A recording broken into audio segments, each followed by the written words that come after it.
बिहारमध्ये मतदार यादी सखोल परीक्षण आणि सुधारणा मोहीम यशस्वी झाल्यानंतर आता देशभरात ही मोहीम राबवली जाणार आहे। देशातली 12 राज्य आणि केंद्रशासित प्रदेशात दुसऱ्या टप्प्यात ही मोहीम उद्यापासून या मोहिमेची प्रक्रिया सुरू केली जाईल, अशी माहिती मुख्य निवडणूक आयुक्त ज्ञानेश कुमार यांनी आज दिली। नवी दिल्लीत आयोजित पत्रकार परिषदेत ते बोलत होते।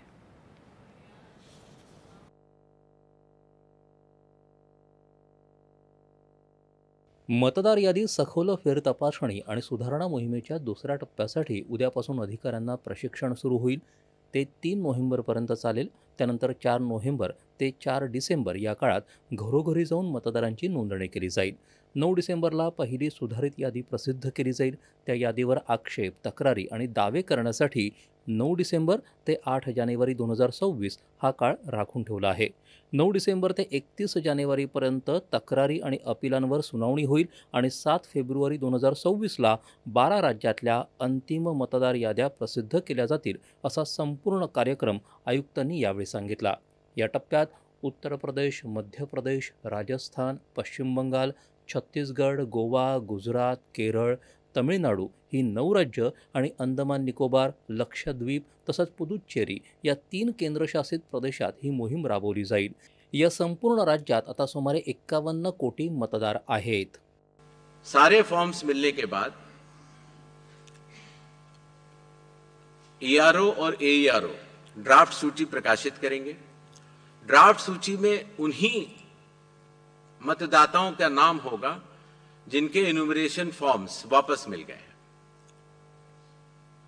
जिन मतदाताओं की मैचिंग या लिंकिंग नहीं हो पा रही है, 2003 में कहां थे, 2003 में आपके माता पिता भी नहीं थे या कोई भी नहीं था, ऐसे लोगों को भले ही उनका इन्यूमरेशन फॉर्म मिल गया हो, लेकिन नोटिस जारी करेगा ईआरओ और एईआरओ, और नोटिस जारी करने के बाद फिर वो उनकी एलिजिबिलिटी डिसाइड करेगा इंक्लूड करने के लिए या एक्सक्लूड करने के लिए बेस्ड ऑन इंडिकेटिव डॉक्युमेंट। या मोहिमेत 11 ओळखपत्रांसह आधार कार्ड 12वं ओळखपत्र म्हणून स्वीकारलं जाईल। मात्र ते नागरिकत्वाचा पुरावा असणार नाही। पहिल्या टप्प्यात BLO प्रत्येक घरी 3दा भेट देईल। सर्व मतदारांची प्राथमिक नोंदणी करण्याची जबाबदारी त्यांची असेल। त्यानंतर ERO मतदार यादीचा मसुदा तयार करेल। या मसुद्यावर आक्षेप असल्यास त्याविरोधात जिल्हा दंडाधिकाऱ्यांकडे अपील करता येईल, असंही आयुक्तांनी सांगितलं। देशातल्या प्रत्येक पात्र मतदाराला यादीत समाविष्ट करणं आणि अपात्र मतदाराचं नाव हटवणं हा या मोहिमेचा उद्देश असल्याचं त्यांनी सांगितलं।